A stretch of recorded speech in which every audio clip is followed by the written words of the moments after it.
ఆండాలమ్మ అందంతో పాటు హైట్ 6 అడుగు ఎక్స్ట్రా ఉంటే 2 రాష్ట్రాల యువత నీకోసం యుద్ధం చేసేది. ఎక్కడో సెల్ఫ్ డబ్బా స్మెల్ వస్తుందేంటి ఆండాలమ్మ? ఈ నగరు ఎలివేషన్ ఇంటరప్ట్ చేస్తూ ఆండాలమ్మ వస్తున్నా, ఆదివారం అరవకండి.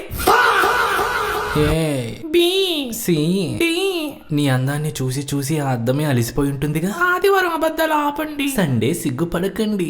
ఎక్కడో నక్కతోక తొక్కుంటారు నాలంటే అందగతి మీకు పెళ్ళంగా వచ్చింది. అలా అని తెలిస్తే పులితోకే తొక్కి పైకి పోయేవానిగా. పొద్దు పొద్దున్నే పరాచకాలు. అందంతో నువ్వు చేయట్లేదా అరాచకాలు?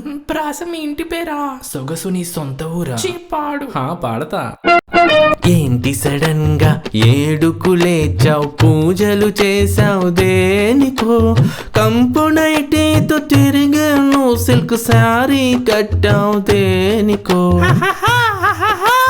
కంపు నైటీతో తిరిగాను, సిల్క్ శారీ కట్టావు దేనికో, ఏంటి సడన్ గా ఏడుకు లేచావు, పూజలు చేసావు దేనికో.